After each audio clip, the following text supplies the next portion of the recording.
ரொம்ப ரொம்ப மகிழ்ச்சியாக இருக்குது. எனக்கு இந்த மயிலாடுதுறை, காரைக்கால், நாகப்பட்டினம் இங்கே வந்தால் எனக்கு வந்து உற்சாகம் இன்னும் கொஞ்சம் அதிகமாகிடும். கூட்டத்தில் ஒரு அக்கா சொல்லுது, எந்த ஊருக்கு போனாலும் இதாண்டே சொல்லுவான். அப்படி கிடையாதுக்கா, உண்மையாக சொல்கிறேன். எல்லா ஊர்லேயும் சொல்லுவேன் தான், ஆனால் இங்கே அதிகமாக உண்டு. ஏன் அப்படின்னா, நான் படித்த மண் மயிலாடுதுறை. அங்கே தான் வந்து தருமபுரி ஆதீன காலேஜில் தான் பிலிட் தமிழ் இலக்கியம் படித்தேன். அங்கேருந்து இந்த நாகப்பட்டினத்துக்கு போட்டிக்கெலாம் வருவேன். நான் அப்பொழுது பார்த்த நாகைக்கும் இப்பொழுது பார்க்கிற நாகைக்கும் பிரமிப்பாக இருக்கிறது. தொடர்ந்து தமிழ்நாடு அரசு புத்தக திருவிழாவை நடத்துவதற்கான காரணம், ஒரு 2 வருஷம் வராத ஆட்கள் கூட 3வது வருஷம் என்னதான் இருக்குன்னு பார்க்கலான்னு வருவீங்க. முதல் வருஷம் அந்த பொருட்காட்சியோடு நிற்பீங்க. அடுத்த வருஷம் அப்பளம் பஜ்ஜி சாப்பிடுவீங்க. அதுக்கு அடுத்த வருஷம் உள்ளே வந்து தான் ஆகணும். எந்த மனிதன் புத்தகத்தை தேடி உள்ளே வருகிறானோ அவனை இந்த வாழ்க்கை அரவணைத்து கொள்ள காத்திருக்கிறது என்பதை மட்டும் புரிஞ்சு கொண்டா போதும், நாம் படிக்க ஆரம்பிச்சிடலாம். எனக்கு என்ன இந்த புத்தக திருவிழாவில் மேலும் ஒரு கூடுதல் மகிழ்ச்சினா, நம்ம வாழ்க்கையில் நாம் நம்மளை ரசிக்கிறாங்க. ஒரு அக்கா வந்தோன்னு சொல்லிச்சு, தம்பி உங்களை எனக்கு ரொம்ப பிடிக்கும்னுச்சு. ரொம்ப நன்றிக்காண்ணே. ஒரு அண்ணன் சொன்னார், எல்லாம் மகிழ்ச்சியாக இருந்தது. நம்மளை ரசிக்கிறாங்க.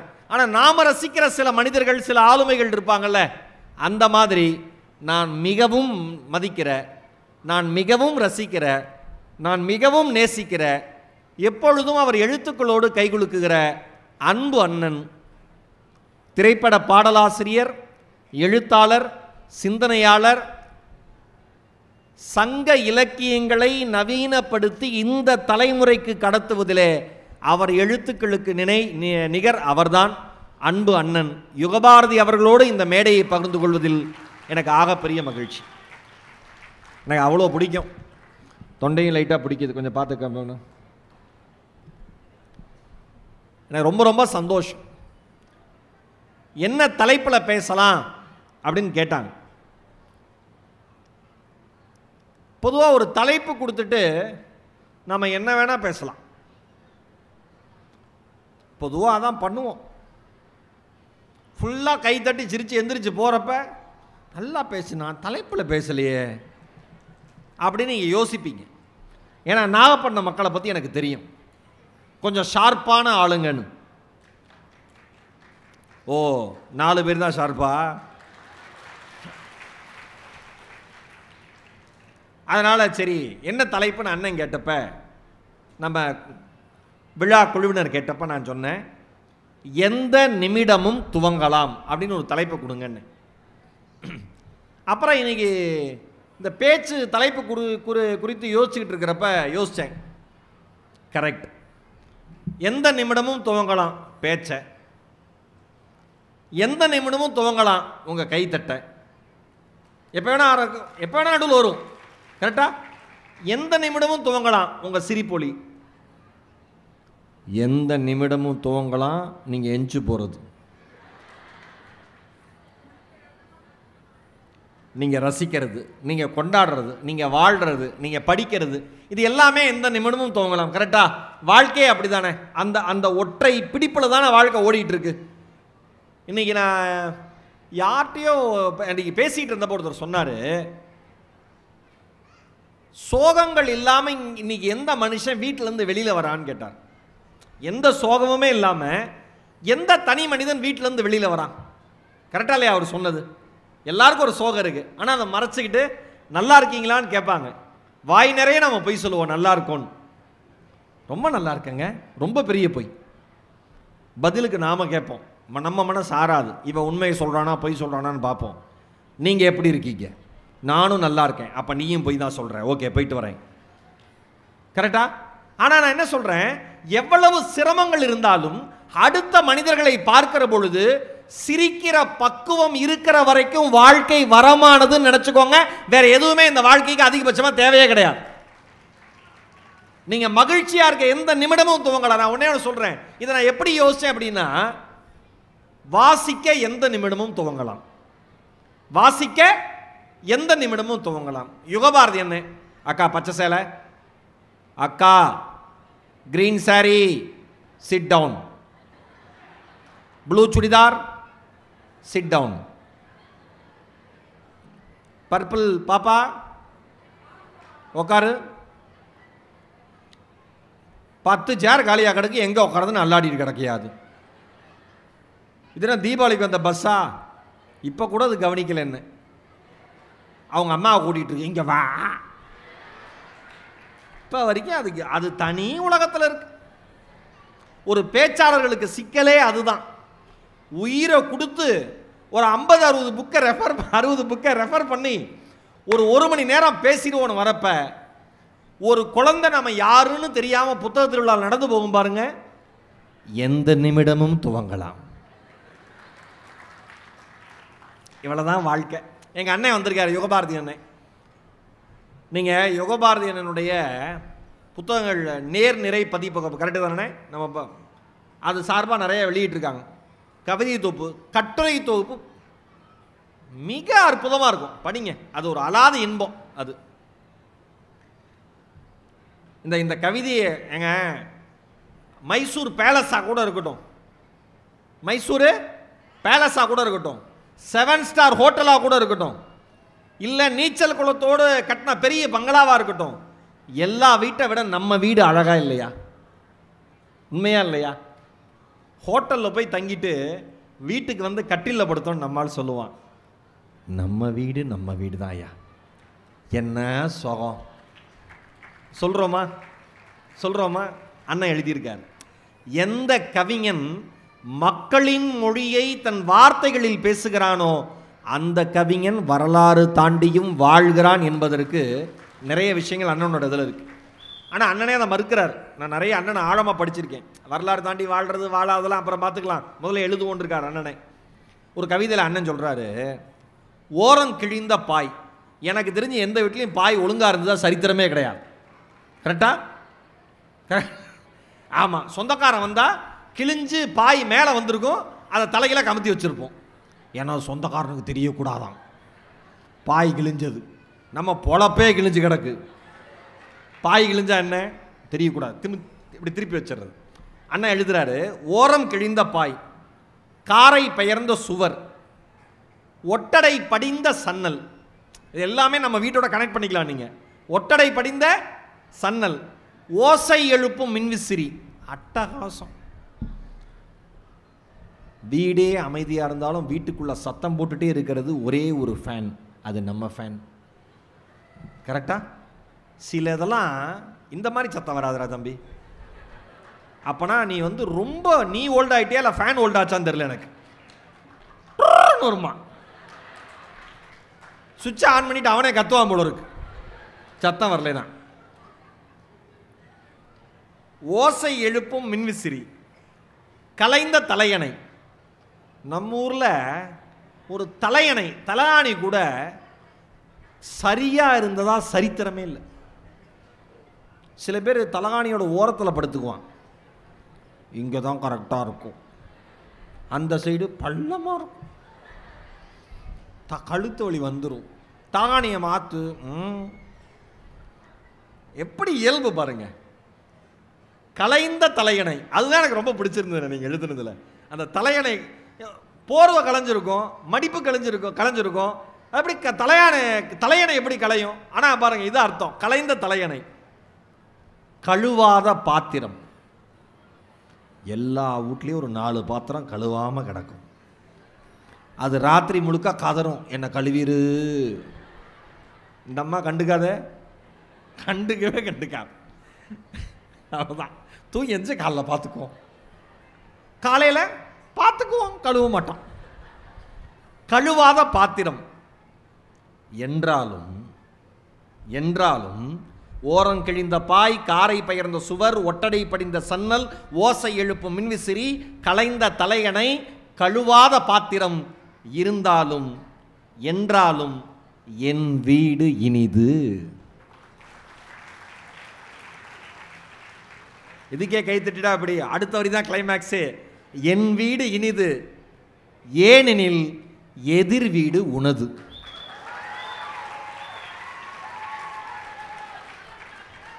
என்னதான் வீட்டில் குறை இருந்தாலும் கதவை திறந்தோன்னு ஜன்னலை திறந்தோன்னு அவ எழுத்த மாதிரி நிற்கிறான். அவ்வளோதான். கல்யாணம் பண்ணி வந்து நிற்பான், இவன் பார்த்துக்கிட்டே இருப்பான்.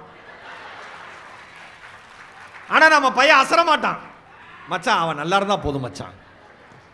அவன் வந்து பெரிய பரந்த மனப்பான்மையோட பேசுறான்னு அர்த்தம் இல்லை, வழியில் பேசிக்கிட்டு இருக்கு. அவ்வளோதானே. வாசிப்பில் தானே இந்த அனுபவம் கிடைக்கும். இப்போ நான் நீங்கள் ஒரு சாதாரணமான கவிதையாக தோணுது இல்லை, எப்படி ஒரு வாழ்வியல் மொழி. என் வீடு இனிது தான், எப்படி இருந்தாலும் என் வீடு இனிது. ஏன்? எதிர் வீடு உனது. என்ன அழகான கவிதைங்க இது. எப்படி கிடைக்கும்? வாசிச்சாதானே இது. அதனால தான் சொல்கிறேன், வாசிப்பை எந்த நிமிடமும் துவங்கலாம். வாசிக்க ஆரம்பிங்க, உள்ளே போங்க. இன்னைக்கு நம்ம நாகப்பட்டினத்தில் ஒரு செட்டு பரோட்டா எவ்வளோனே?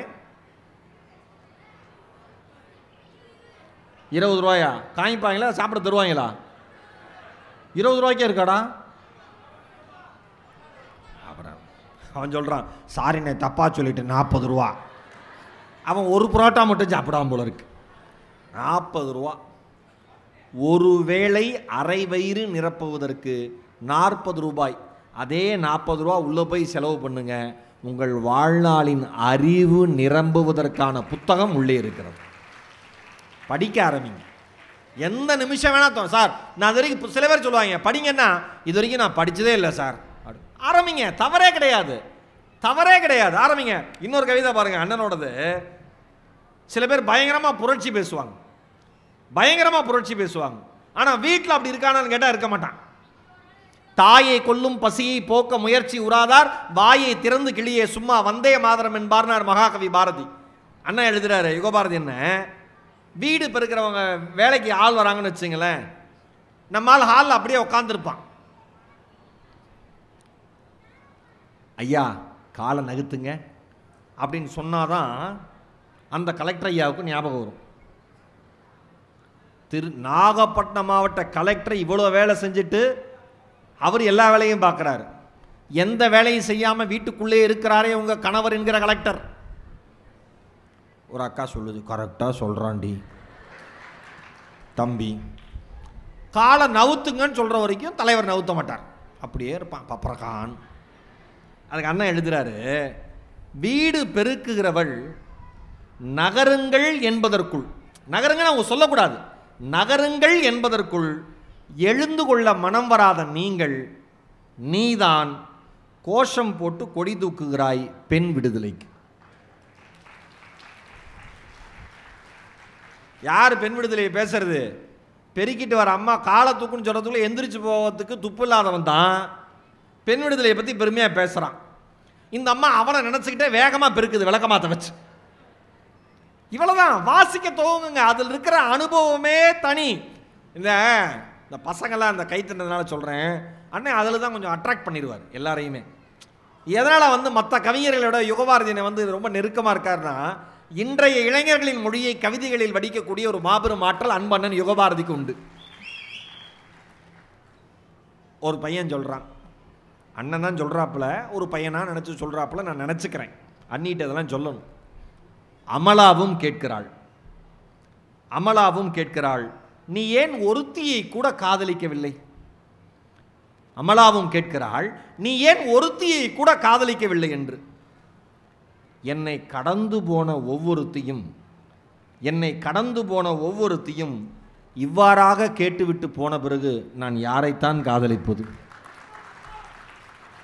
பழகிற அத்தனை பொம்பளை பிள்ளைங்களும் நீ ஏன்டா காதலிக்கவே இல்லை அப்படின்னு போயிட்டே இருக்கு. இவன் கேட்டு கேட்டு போயிடுறீங்களேடி, எப்படி காதலிக்க? எவ்வளோ இயல்பான மொழி சார். நான் என்ன சொல்கிறேன் உங்களுக்கு, நான் ரொம்ப ரொம்ப மனசோர்வாக இருக்கிற தருணங்களில், நாம் தன்னம்பிக்கை பேச்சாளர் படிக்கிறோம், எல்லாம் ஓகே தான், பேசுகிறோம், எல்லாருக்கும் மோட்டிவேட் பண்ணுறோம். ஆனால் எல்லாருக்கும் வாழ்க்கையில் ஒரு ஒரு சுணக்கமான தருணம் வரும், சோர்ந்து உட்கார்ற மாதிரி தருணங்கள் வரும். அப்போ என்னன்னா, வாசிப்பு தான் நம்மை மீட்டெடுக்கும், வேற எதுவுமே மீட்டெடுக்காது. நீங்கள் அவ்வளவு பிரச்சனையும் உங்களை சுற்றி நடக்கிற அத்தனை பிரச்சனையும் மறந்து நீங்கள் உங்கள் உலகத்திற்குள் சிறகடித்து பறக்க வேண்டும் என்றால் ஒரே ஒரு புத்தகம் போதும். அதை படியுங்கள். உங்கள் வானில் நீங்கள் சிறகடித்து மகிழ்ச்சியாக பறக்கிற வாய்ப்பை புத்தகம் தரும். நான் இங்க இருக்கிற அத்தனை பேருக்கு சொல்றேன். நீங்க வேலைக்கு போகாத அல்ல வேலைக்கு போகிற பெண்களா இருக்கலாம். வீட்டு வேலையெல்லாம் முடிச்சுட்டு புருஷனெல்லாம் அமுச்சு விட்டு குழந்தைங்களுக்குலாம் டாட்டா காமிச்சிட்டு நீங்க உங்களுக்கு நேரத்தை ஒதுக்கிறதுக்கு டிவி சீரியல் பார்க்குறீங்கல்ல, அதில் ஏதாவது ஒரு சீரியலை நாளையிலேருந்து ஒரு 1/2 மணி நேரம் கட் பண்ணிவிட்டு 1/2 மணி நேரம் மட்டும் படிக்க ஆரம்பிங்க. உங்கள் உலகம் அவ்வளோ மகிழ்ச்சியாக இருக்கும்.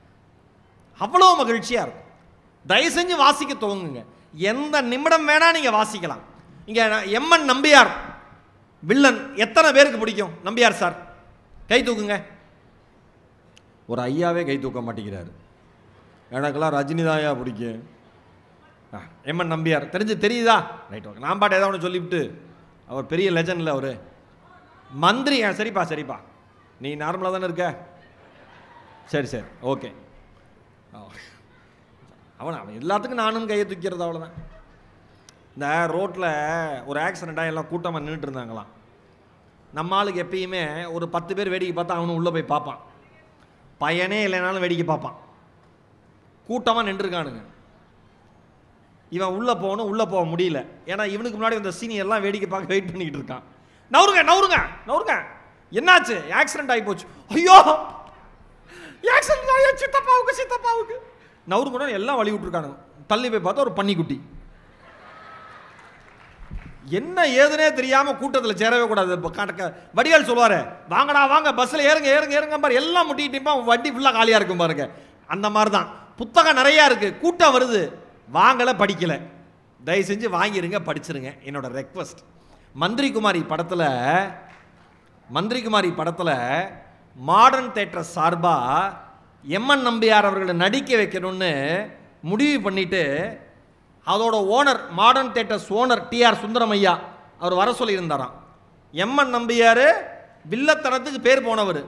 மந்திரி குமாரி தான் அவருக்கோட மெயின் டேர்னிங் பாயிண்ட் மாதிரி அவருடைய திரையுலக வரலாற்றில். அப்படி போறாராம், வாசலில் நிற்கிறாரு. யார?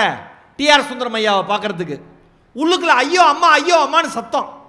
இவர் கேட்டிருக்காரு, என்னங்க சத்தம்னு. வெள்ளன்னு அவர் சொல்லியிருக்காரு, எங்கள் ஐயாவுக்கு பொய் சொன்னால் பிடிக்காது, வேலை பார்க்கலாம் பிடிக்காது, கொஞ்சம் கை நீட்டி விடுவாப்புல, கோவத்தில் அடிச்சுக்கிட்டு இருக்காருன்னா இவர் பயந்துட்டாராம். யார்? எம்என் நம்பியார் ஐயா. கொஞ்ச நேரம் கழிச்சு பொறுமையாக கேட்டிருக்காரு, வேலை செய்கிறவங்கள தான் அடிப்பாரா, நடிக்கிறவங்களையும் அடிப்பாரா? இவர்கிட்ட அடி வாங்காத பெரிய ஆளுங்களே இல்லைங்கன்னு இருக்கான் அவன். இதை கேட்டுட்டு மெதுவாக எஸ்கேப் ஆலான்னு எந்திரிச்சிருக்காரு. அப்போ கரெக்டாக டிஆர் சுந்தரமையா வாங்கன்னு கூப்பிட்டாங்களாம். உள்ளே வாங்கன்னு அவருடைய அறைக்கு. பயந்துக்கிட்டே போனாராம்.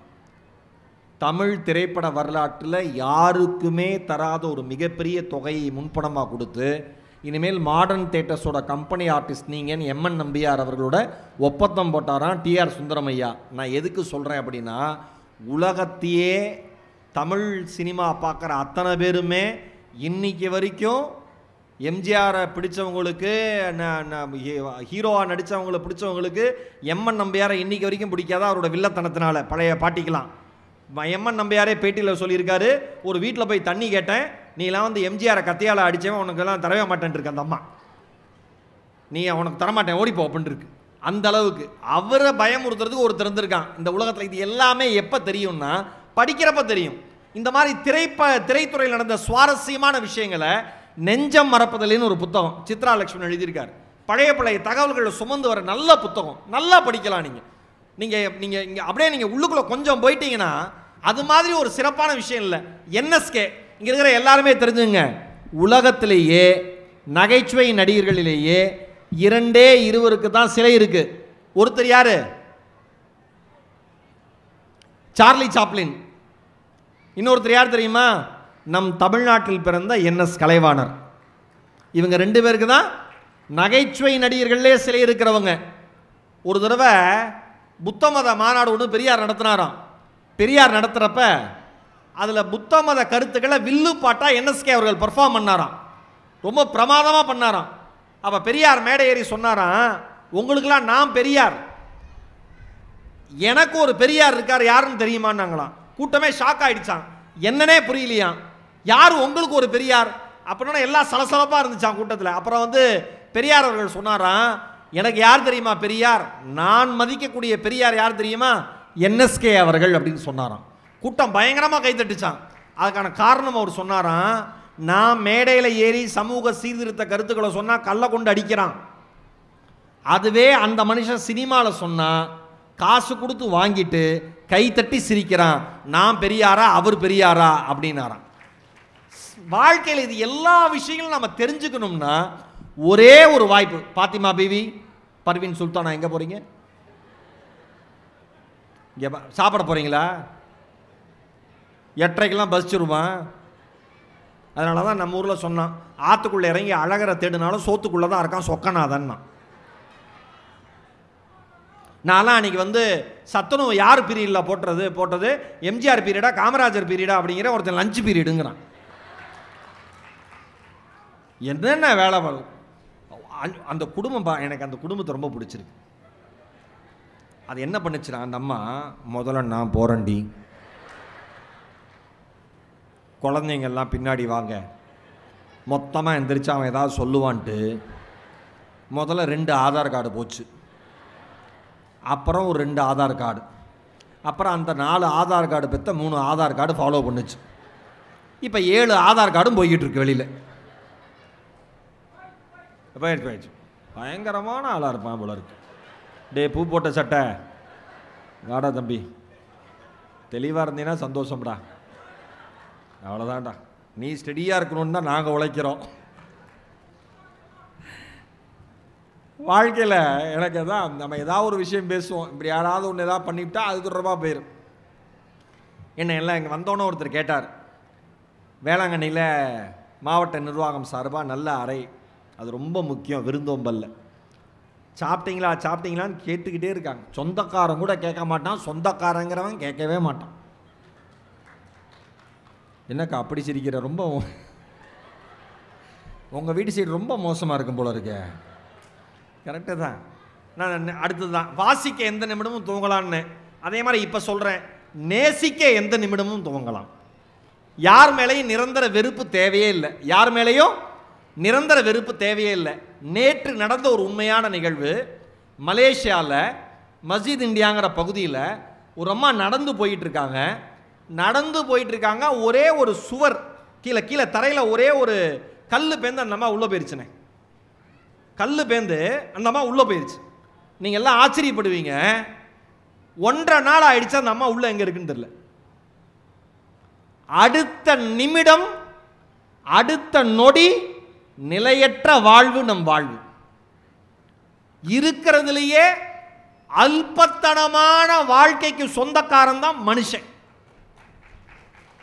ஆனா அவன் பண்ற பந்தா மாதிரி உலகத்துல ஒரு பயலும் பண்ண முடியாது. நான் யார் தெரியுமா அப்படின்னு கேட்கறான்ல, நான் ஒரு தடவை சொன்னேன், சேரை போட்டு உட்காந்து சொல்லுன்னு சொல்லுங்க.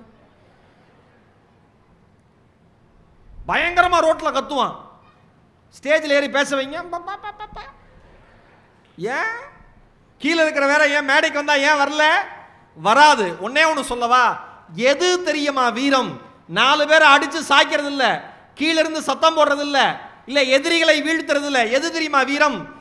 நம்மை பாதுகாப்பவர்களை. யார் நம்ம பாதுகாக்கிறா? அம்மா அப்பா, நம்ம சமூகம்.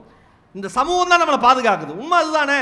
நம்மை பாதுகாக்கிற சமூகத்தை நாம் பாதுகாக்க வேண்டும் என்கிற எண்ணம் எவனுக்கு இருக்கிறதோ அவன் என்னை பொறுத்தவரை வீரன், வேற யாருமே கிடையாது. அந்த சிந்தனை நோக்கி தான் போகணும். இங்க நேசிப்பே இல்லையே. அந்த வீடியோ ஒரு மலேசியாவிலேருந்து ஒரு சகோதரர் அமுச்சு வைக்கிறாரு, எனக்கு பார்த்துட்டு அப்படியே ஷாக்கா இருந்தது. அவர் 1.5 நாளா தவறான கருத்துக்களை பரப்பாதீங்கன்னு அரசாங்கம் சார்பாக அறிவிக்கப்பட்டிருக்கு, சொல்லியிருக்காங்க. இப்போ வரைக்கும் இது இப்போ கிடைச்சாங்களா இல்லைன்னு தெரியல. அந்த அம்மா பாவம், ஒரு 48 வயசு மதிக்கத்தக்க ஒரு பெண்மணி, நடந்து போயிட்டு இருந்தவங்க மகிழ்ச்சியா சுற்றுலா பயணின்னு சொல்றாங்க. அந்த அம்மா எங்க இருக்குன்னே தெரியல. இங்க வயநாட்டில் அண்மையில் நடந்த வெள்ளம், இரவு தூங்கிட்டு இருந்தவங்க, காலையில கிடையாது, வீடு கிடையாது, நிலம் கிடையாது, அவங்க சொத்து கிடையாது, நகை கிடையாது, எதுவுமே கிடையாது. ஆனா அவங்க இறந்ததுக்கு அப்புறமும், ஒருவர் இறந்த பிறகும் நாம் அவர்களுடைய வாழ்வை மனசுல வச்சுக்கணும்னா என்ன பண்ணும்? 4 பேருக்கு பிடிக்கிற மாதிரியாவது வாழ்ந்துட்டு போயிடும். இந்த உலகத்திலேயே ஒரே தெருவிலே இருப்பான், 9 வருஷம் பேசாமல் இருப்பான். பா, தெய்வம் தெய்வம் இருக்கா இல்லையான்னு கேட்டால் அவனை தான் காமிப்பேன். இவெல்லாம் தான் தெய்வம். என்ன அநியாயம் கேட்டா, என்னடா சண்டைன்னு கேளுங்க, சண்டையே ஞாபகம் இருக்காது. இது இன்னும் சூப்பர். அது ஒரு 8-9 வருஷம் இருக்கும். ஒரு பிரச்சனை. என்ன பிரச்சனை அது ஞாபகம், மென்டலா. சரி பேசு, அதெல்லாம் பேச முடியாது. ஏன் பேச மாட்டேன்? அவன் பேசலை, அதனால நான் பேச மாட்டேன். அவர் ஏன் பேசலை? அவர் உக்ரைன் அதிபர், இவர் ரஷ்ய அதிபர். 2 அதிபர்களும் ஒரே தெருவில் பேசிக்க மாட்டாங்க. இதெல்லாம் வாழ்க்கையா? இதெல்லாம் வாழ்க்கையா? நான் உட்கார எம்எல்ஏ அண்ணன் சொல்கிறாரு, உங்கள் பேச்சையும் கவிஞர் பேச்சையும் கேட்க தான் வந்திருக்கேன், நேற்று நான் பேசுனேன். இவ்வளோ தானே எளிமை. யுகபாரதி அண்ணன் தமிழில் இளைஞர்களில் கவிதை எழுதுகிறவங்களில் இல்லை, தன்னுடைய தமிழின் வழி மொழியின் வழி திரைப்படத்துறையில் பாடலாசிரியராக வரணுங்கிற எல்லாத்துக்குமே ஒரு ஆதர்சனமான முகம். நாமுத்துக்குமார் அண்ணனுக்கு அடுத்தது எங்கள் யுகபாரதி அண்ணன் தான். அவர் அவ்வளோ எளிமையாக அறையில் உட்காந்து பேசி எனக்கு ஆச்சரியமாக இருக்குங்க. அவ்வளோ சாதாரணமாக, தம்பி அது தம்பி, என்ன தம்பி, எப்போ வந்தீங்க தம்பி, சாதாரணமாக பேசுகிறார். சில பேர்னு வெறும் 500 ரூபா வச்சுருக்கான் பேக்க, 500 ரூபா தான். 10 பரோட்டா சாப்பிட்டா காலில் போயிடும். மொத்தம் 500 ரூபா வச்சுட்டு ஏதோ நாகப்பட்டினத்துக்கே ஓனர் மாதிரி நடந்துக்கிறான். என்ன எப்படி போயிட்டு இருக்கு பிஸ்னஸ்லாம்? பரவாயில்லையா? நாகப்பட்டினத்தில் எது பெரிய நாக்கடை? ஏதோ நாக்கடை. அந்த நாக்கடை ஓனர்கிட்ட கேட்குறான், 500 ரூபா தான் பேக்கெட்லேயே இருக்குது, பிஸ்னஸ் பரவாயில்லையாங்கிறான். அவர் மாதிரி அவர் பிஸ்னஸ் பண்ணுறவங்கள நல்லா போயிட்டுருக்குன்னு. கலெக்டரை பார்த்தா கூட சார் வணக்கம் சார்ட்டு இப்போ கெத்தாக போகிறான். ஒரே ஒரு 500 ரூபா.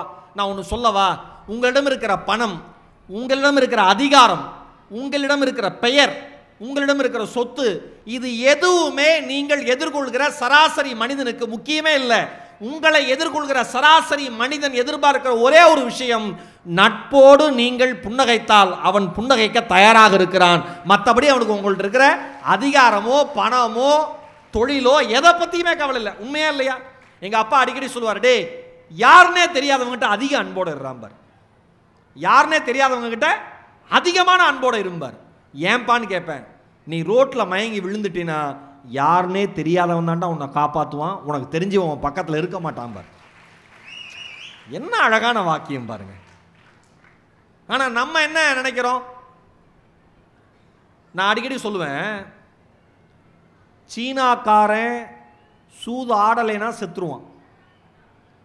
சூது பயங்கர சூதம். சீனாக்காரன் எல்லா ஊர்லேயும் ஆடுறாங்க, அவங்க கொஞ்சம் அதிகமாக வச்சுங்க. சூது ஆடலைன்னா செத்துருவான். ஜப்பான்காரன் உழைக்காமல் இருந்தால் செத்துருவான். நம்ம சொந்தக்காரன் நம்ம நல்லா இருந்தாலே செத்துருவான்.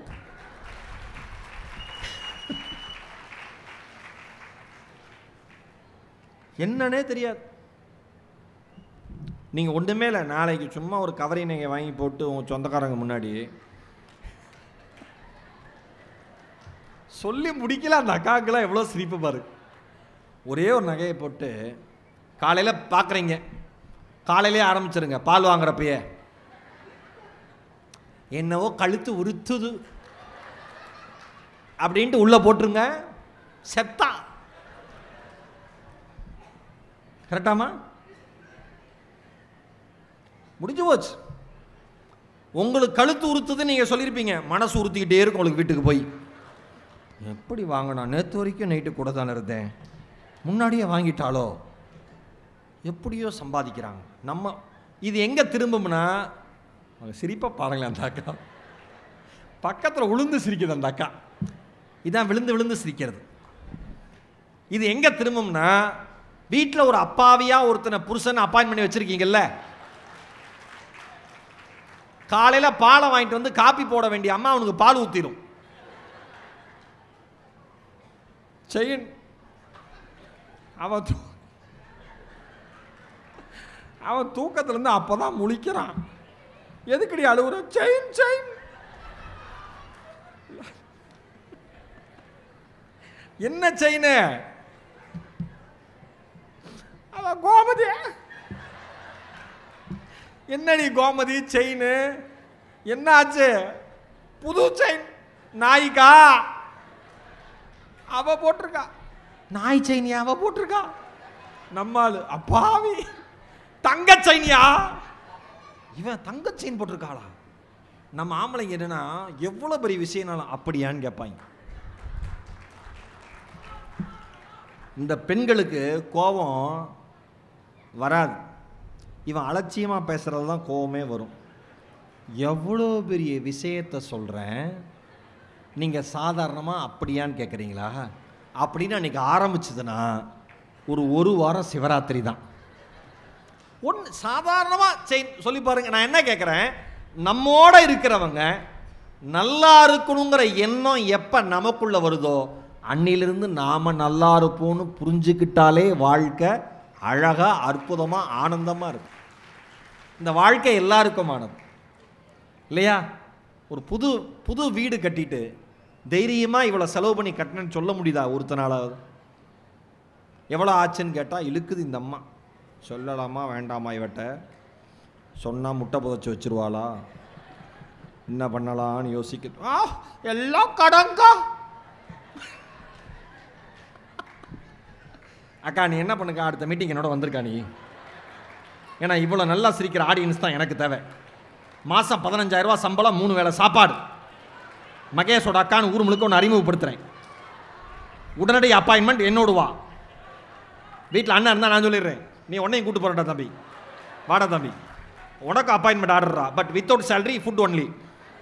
ஏன்னா நீ அவ்வளோ சிரிக்கிறது இல்லை, விசில் அடிக்கிற, அது எல்லா மேடைக்கு செட் ஆகாது. இப்படி சிரிக்கணும். சரிங்க, நான் சிரிச்சேனே எனக்கு ஓகேடா தம்பி. இவ்வளோ பேசுகிறான்ல, கல்யாணம் ஆனதுக்கு அப்புறம் பாருங்க, இப்படி நிமித்திட்டு போகிறவன் இப்படி வருவான். எவ்வளோ பேரை பார்த்துருக்கேன். நானே இப்படி தானே இருந்தேன், செவிலே ஒன்று வச்சோன்னே இப்படி போய்கிட்டு இருக்கேன் நான். சிரிப்பா பாருங்க. அந்த வீடு கட்ட யாரா வீடு நல்லா கட்டினேன், ஒரு 60 லட்சத்தில் வீடு கட்டினேன் சொல்ல முடியுதா? சொல்ல எல்லாம் கடன்கா, எல்லா நகையும் அடகு வச்சாச்சு, பீரோவில் இருக்கும் வீட்லேயே. ஆனால் எங்கே இவ கண்ணு பற்ற போதும்ன்ட்டு. நான் உலகத்தில் விசித்திரமான மனுஷன். ஓஷோ சொல்லுவார், விட்டு விட்டு அனைத்தையும் போவதற்காகவே வேக வேகமாக சேர்த்து கொண்டிருக்கிறான் மனிதன். விட்டு விட்டு அனைத்தையும் போவதற்காகவே வேக வேகமாக சேர்த்து கொண்டிருக்கிறான் மனிதன் ஓஷோ. தான் பாட்டிலும் விட்டுட்டு போயிடுச்சு. அவ்வளோ எதுவுமே இயல்பா நம்மளால சொல்ல முடியலையே, நிம்மதியாக சொல்ல முடியலையே. பணம் இருக்கான்னு கேட்டால் இருக்குன்னு ₹1 சொன்னதா வாழ்க்கையில் வர்றாரே இல்லை. ஏன் சொன்னா கேட்டுருவான். எவ்வளோ கேட்பான் அவன்கிட்ட? நானே கேட்குறேன், என்கிட்ட யாராவது கடன்னு கேட்டால் எவ்வளோ கேட்பான்? லட்சத்தில் கேட்பான். ஒரு 100 கோடி தாங்கண்ணா கேட்பான். என் யோகிதை அவனுக்கு தெரியும், அவன் யோகிதை நமக்கு தெரியும். சார் ஒன்றே ஒன்று சொல்லவா, நீங்கள் எவ்வளவு வைத்திருக்கிறீர்கள் என்பதை பொறுத்து ஒருபோதும் மகிழ்ச்சி உங்களுக்கு வருவதில்லை. நீங்கள் எவ்வளவு வைத்திருக்கிறீர்கள் என்பதை பொறுத்து ஒருபோதும் உங்களுக்கு மகிழ்ச்சி வருவதே இல்லை. இன்னொன்று சொல்லவா, சேர சேர துன்பம் தான். நான் ஓஷோ நிறைய வாசிப்பேன். ஓஷோ சொல்லுவார், எல்லா உச்சபட்ச மகிழ்ச்சியிலும் ஒரு உச்சபட்ச சோகம் ஒளிந்து கொண்டே இருக்கிறதும்பார். வீடு நிறைய பணம் சந்தோஷம்தான், நிம்மதியாக தூங்க முடியுமா? கரெக்டா? புது சங்கிலி, புது ஆரம், புது செயின், புது வளையல், வைர கம்மல், வைரத்தோடு 11 மணிக்கு புருஷனோட தான் பைக்கில் வருவீங்க. பழக்கு பழக்குன்னு இருக்கும். இவனே கொலகாரனாக மாறினாலும் மாறிடுவானே, நேற்று வேற காசு கேட்டானே, எங்கள் அம்மா அப்பயே சொல்லிச்சு இவனை நம்பாதிரின்னு ஆட்டோ பிடிச்சி வந்திருக்கலாமோன்னு புருஷன் மேலேயே சந்தேகம் வரும். ஏன்? விலை மதிப்பானது. ஒன்னே ஒன்று சொல்லவா, இந்த உலகத்திலேயே விலை மதிப்பானது அடுத்தவர்களை நேசிக்கிற மனது என்பதை புரிந்து கொண்டால் எந்த பிரச்சனையும் வராது. அந்த அன்பு அப்படி தந்துட்டு போகணும். அன்னை தெரசாலாம் உதாரணத்தில் மட்டும்தான் நாம் வச்சுருக்கோம். நாம் மாறுறதுக்கு ஐடியாவே இல்லை. பக்கத்தில் போய் சக்கரை வாங்கிட்டு வானா கரெக்டாக 2 டம்ளர் காப்பிக்கு சக்கரை தர்றது அல்பம் வருது. அங்கே அந்த தங்கச்சி எல்லாம் வீட்டுக்கு வந்து பார்த்துருப்பானோ அப்படிங்கிற மாதிரி சிரிச்சுக்கிட்டே இருக்கு. நல்லா தான் கொடுக்க வேண்டியதானே, என்ன இப்போ கொடுக்கலாம்ல, ஒன்றும் தவறு இல்லையே. வாழ்க்கை அவ்வளோதானே. சார் ஒன்னே ஒன்று சொல்கிறேன், நீங்கள் தொடர்ந்து சம்பாதிக்கிறது ஓகே, நீங்கள் மகிழ்ச்சியாக இருங்க. ஆனால் சம்பாதிக்கிறதுல ஒருபோதும் மகிழ்ச்சி இல்லைங்கிறத உணர்ந்துக்கோங்க. பசியால் அறிமுகம் இல்லாத ஒரு மனிதன் உங்கள் வீடு தேடி வருகிற பொழுது, இல்லை நீங்கள் சாலையில் கடந்து போகிற பொழுது, இல்லை நீங்கள் ஒரு பயணத்தில் இருக்கிற பொழுது, யாரென்றே முகம் தெரியாத ஒரு மனுஷிக்கு, ஒரு மனிதனுக்கு பசியால் வாடுகிற பொழுது, நீங்கள் யாரென்றே சொல்லாமல் உணவு பொட்டலத்தை அவன் அருகில் வைத்துவிட்டு சென்றால் போதும், பல கோடி மூலமாக வருகிற சந்தோஷம் ஒரே ஒரு உணவு பட்டலம் மூலம் உங்களுக்கு வரும். நாம பண்றது இல்லையே, பண்ணா லைக் பண்றோம், ஷேர் பண்றோம், அதோட முடிஞ்சு போயிருது. மற்றபடி எதையுமே யோசிக்கிறது இல்லையே. வாழ்க்கைங்கிறது அவ்வளவுதான். நான் எந்த நிமிடமும் துவங்கலாம், வாசிக்க எந்த நிமிடமும் துவங்கலாம். அண்ணனோட ஒரு கவிதை உதாரணம் சொன்னேன், பிடிச்சிருந்தது. உள்ள போங்க, பாருங்க, வாங்குங்க. சரியா? நம்ம எங்க, நான் உண்மையே சொல்றேன், நம்ம தமிழ் எழுத்தாளர்கள் மாதிரி ஒரு வெர்சடைல் பர்சனாலிட்டி, பல முகங்கள் கொண்ட எழுத்தாளர்கள் உலகத்தில் யாருமே இல்லை. இதே தமிழ் எழுத்தாளர்கள் ஆங்கிலத்தில் எழுதியிருந்தால் இன்றைக்கு உலகத்திலேயே அதிகம் சம்பாதிக்கிற மனிதர்களாக அவர்கள் இருந்திருப்பார்கள். உண்மையா இல்லையானே?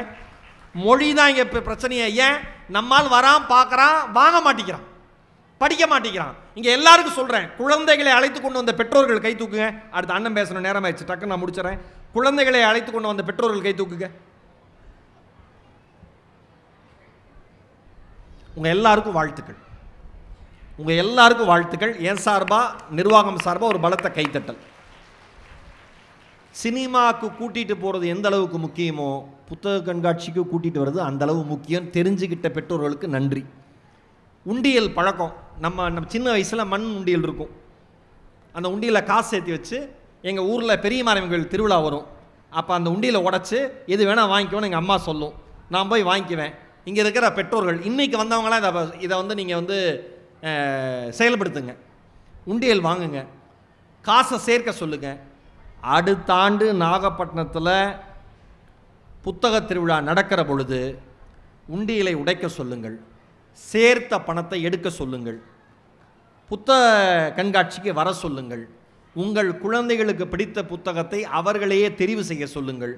தெரிவு செய்த புத்தகத்தை வீட்டில் உட்கார்ந்து படிக்க சொல்லுங்கள். படித்த புத்தகத்தை பற்றி உங்களோடு பகிர சொல்லுங்கள்.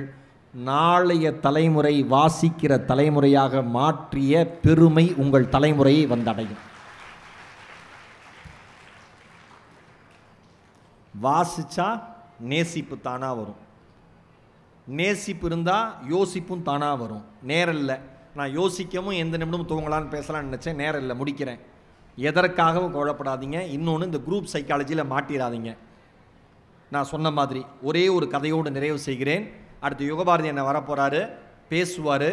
இந்த கூட்டம் அப்படியே இருந்து உங்களோட நானும் இருந்து அண்ணன் பேச்சை கை தட்டி கொண்டாட போகிறோம். ரெடியா? நல்லா ஒரு தடவை கை தட்டலாமா? சந்தோஷமா? ஒரே ஒரு கதையோடு நிறைவு செய்கிறேன். ஒரு அம்மா, அவருக்கு ஒரு பையன், அவன் வெளியூரில் வேலை பார்த்துக்கிட்டு இருந்தான். வெளியூரில் வேலை பார்த்துக்கிட்டு இருந்த பையன் அந்த வயசான அம்மாவுக்கு ஒரு கடிதம் எழுதினான். அந்த கடிதம் வந்துச்சு.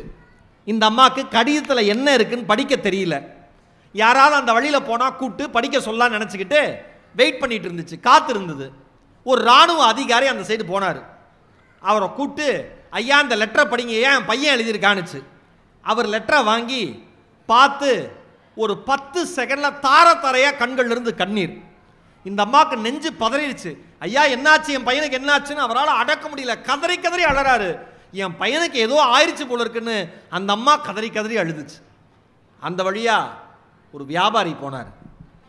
இந்த 2 பேர் அழுகிறத பார்த்துட்டு சாமான்லாம் இறக்கி வச்சுட்டு வண்டியை ஸ்டாண்டு போட்டுவிட்டு அவரு ஓன்னு அழுதார். 3 பேர் அழுதுட்டு இருக்காங்க.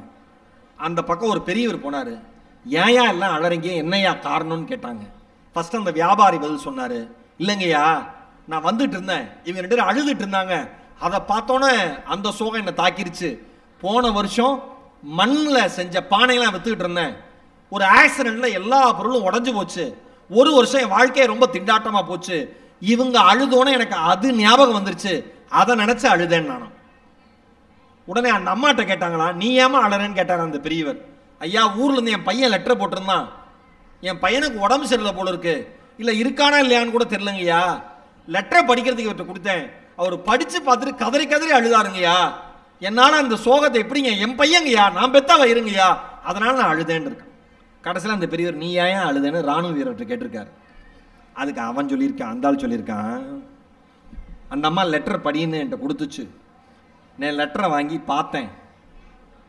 சின்ன வயசில் எங்கள் அப்பா ஸ்கூலுக்கு போகணும் விட்டார் கொண்டு போய். நான் ஸ்கூலுக்கு போகாமல் வந்துட்டேன். அப்போ ஸ்கூலுக்கு போயிருந்தா இந்த லெட்டரை இப்போ படிச்சிருந்துருக்கலாமேன்னு நினச்சி அழுதேன். வேற ஒன்றும் காரணம் இல்லைன்னொன்னே இந்த ஐயா 3 பேரையும் பார்த்தாராம். போயிருங்க மரியாதையாக 3 பேரும். இது ஒரு கொரிய நாட்டுப்புற கதை. வாழ்க்கை இதுதான். என்னன்னே தெரியாமல் நாம் எல்லாத்துலேயும் போய் சேர்ந்துடக்கூடாது. என்ன நடக்குதுன்னு நம்மளை சுற்றி தெரியணும்னா, நாம் எங்கே இருக்கோன்னு புரியணும்னா, இந்த சமூகத்திற்கு என்ன தேவைன்னு தெரியணும்னா படிக்கணும். படித்தால் மட்டும்தான் ஒரு தலைமுறையினுடைய தலையெழுத்து மாறும் என்பதில் அனைவரும் தெளிவாக இருங்கள். நேரத்தினுடைய அருமை கருதி இவ்வளோ நல்லா கேட்குற மக்கள்கிட்ட சீக்கிரமாக பேசி முடிக்க சிரமமாக இருக்குது. நீங்கள் 3 பேர் போட்டு விட்டீங்க இன்னைக்கு. நர்த்தகி அக்கா மிகப்பெரிய ஜாம்பவான், ஒரு பலத்த கைத்தட்டல். அக்கா இந்த இடத்துல இல்லைனாலும் அவங்களுக்கு ஒரு பலத்த கைத்தல் கொடுக்கணும். மிகப்பெரிய ஜாம்பவான் நர்த்தகி நடராஜ் அவர்கள். அண்ணன் லெஜண்டு. இந்த 2 பேருக்கு நடுவில் என்ன போட்டு விட்டீங்க? நேரம் பத்தலை. அடுத்த முறை மாவட்ட நிர்வாகத்திற்கு சொல்லுகிறேன், என்னை மீண்டும் அழையுங்கள். 10 நிமிஷம் பேசணுமா? தனியாக வந்து உங்கள் பக்கத்தில் உட்காந்து பேசுகிறேன். ஒன்றும் பிரச்சனையே கிடையாது. நான் நிறைய பேசுகிறேன். ஏன்னா நான் வீட்டை விட்டு வந்திருக்கேன். யார் கிடச்சாலும் வச்சு பேசின்னு பேசுவேன். கவலைப்படாதீங்க. அதனால் மீண்டும் நாங்கள் வருகிற பொழுது நிறைய நாங்கள் பேசுகிறோம். மகிழ்ச்சியோடு உங்களிடம் நிறைய கருத்துக்களை பகிர்ந்து கொள்கிறேன். புத்தக திருவிழாவிற்கு வந்த அனைவருமே அவரவர் வசதிக்கு தகுந்த மாதிரி, நீங்கள் வாசிப்புக்கு தகுந்த மாதிரி ஒரு புத்தகத்தை நிச்சயம் வாங்கி செல்லுங்கள். யுகபாரதி அண்ணனுடைய மேல் கணக்கு என்கிற ஒரு நூல் மிக அற்புதமான ஒரு நூல். அதை வாங்கி படிங்க. அண்ணனோட கவிதைகள் புத்தகம் எதை வேணால் எடுக்கலாம். இதயம், நான் கவிதையை சொல்கிறப்பே பரவசமாக இருந்துச்சா இல்லையா? அப்போ படித்தா எவ்வளோ பரவசத்துக்கு சொந்தக்காரராக மாறுவீங்க. இருக்கலாம். மீண்டும் மாவட்ட நிர்வாகம் அழைக்கிற பொழுது, நீங்கள் அன்போடு கூப்பிடுகிற பொழுது மீண்டும் வருகிறேன். நல் உரையை தருகிறேன். வாய்ப்பிற்கு நன்றி, வணக்கம். இந்த தகவல் உங்களுக்கு பிடிச்சிருந்தா லைக் பண்ணுங்க, உங்க ஃப்ரெண்ட்ஸுக்கு ஷேர் பண்ணுங்க, மறக்காம எங்க சேனலுக்கு சப்ஸ்கிரைப் பண்ணுங்க.